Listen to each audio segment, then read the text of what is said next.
Hello everyone, my name is doctor Faisal. आज की video के अंदर हम बहुत एक इम्पॉर्टेंट कंडीशन को डिस्कस करेंगे जिसके पेशेंट भी बहुत ज़्यादा हैं और सिम्टम्स भी समझ नहीं आते। और इस कंडीशन को मोस्टली ऐसी टर्म्स के अंदर एक्सप्लेन किया जाता है कि जिसको समझना बहुत मुश्किल होता है। तो आज की वीडियो के अंदर हम बड़ी इजी सी टर्म्स में और बड़ी इजी लैंग्वेज के अंदर समझने की कोशिश करेंगे कि एक्चुअली ये कंडीशन होती क्या है। रूमेटॉइड आर्थराइटिस इस कंडीशन का नाम है मेडिकल के अंदर। और उर्दू में मैं आपको ये बताना चाहता हूँ कि ये जो मेरी वीडियोस हैं ये बेसिकली डॉक्टर्स के लिए नहीं है, स्टूडेंट्स के लिए नहीं है, ये आम जनरल पॉपुलेशन के लिए है, जिसमें हम समझा सकें कि ये कंडीशंस एक्चुअली होती क्या हैं। सो रूमेटॉइड आर्थराइटिस को उर्दू में कहा जाता है घेंटिया। घेंटिया का जो पेन होता है उसके बारे में हम आज की वीडियो के अंदर बड़ी डिटेल से डिस्कस करेंगे कि एक्चुअली ये क्या होता है। ठीक है। सो इसमें हमारे पास जो पेशेंट्स मोस्टली क्लिनिक के ऊपर आते हैं उनके जो स्मॉल जॉइंट्स हैं उंगलियों के ख़ास तौर पे या पाँव के जो स्मॉल जॉइंट्स हैं उसके अंदर पेन होती है। ये क्यों होती है, इसकी वजह क्या होती है। इसमें स्मॉल जॉइंट्स के अलावा बाकी भी पूरी बॉडी के जोड़ जो वो इसके अंदर इन्वॉल्व हो सकते हैं। कब कब इन्वॉल्व होंगे, कैसे ये डिजीज़ प्रोग्रेस करती है, ये सब चीज़ें हम आज की वीडियो के अंदर समझने की कोशिश करेंगे। इस डिज़ीज़ को मेडिकली कहा जाता है ऑटो इम्यून डिसऑर्डर। आज की वीडियो में बड़ी इजी लैंग्वेज में मैं बताऊंगा कि ऑटो इम्यून डिसऑर्डर होता क्या है, इसको ट्रीट कैसे कर सकते हैं, हम लोग ठीक कर भी सकते हैं या नहीं कर सकते।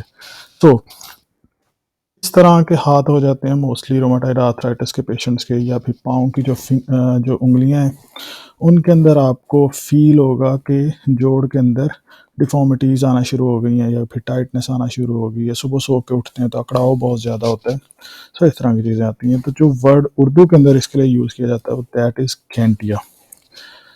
अब जो आपको ये जो एनिमेशन नज़र आ रही है इसको आप समझने की कोशिश करें। ये जो येलो कलर है, ये येलो कलर इंडिकेट कर रहा है कि कोई जरासीम है।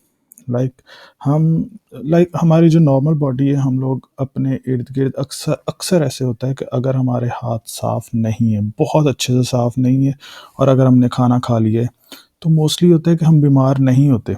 हालांकि हमने हाथ उस तरह से धोए नहीं है, बट हम बीमार नहीं हुए। उसकी वजह ये है कि हमारी बॉडी के अंदर एक आर्मी है, एक इस तरह का सिस्टम है जिसको कहते हैं इम्यून सिस्टम, और उर्दू ज़ुबान में इसको कहते हैं क़ुव्वत मुदाफ़ियत। तो ये जो क़ुव्वत मुदाफ़ियत है ये हमें हेल्प करती है कि हम जो भी कोई भी हमारे जिस्म के अंदर जरासीम आए, जिस तरह से आप इस इमेज के अंदर देख रहे हैं, तो ये जो आपको ब्लू कलर का नज़र आ रहा है ये हमारा इम्यून सिस्टम को शो कर रहा है।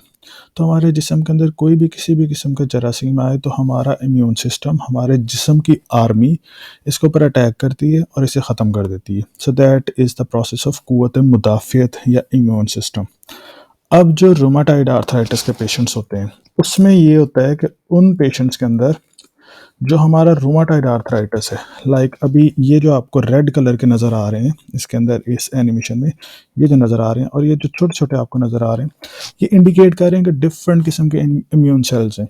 अच्छा, अब होता ये है कि जब किसी को रूमेटॉइड आर्थराइटिस होता है तो रूमेटॉइड आर्थराइटिस के अंदर ये जो इम्यून सिस्टम है ये हमारी ही बॉडी के ख़िलाफ़ हो जाता है।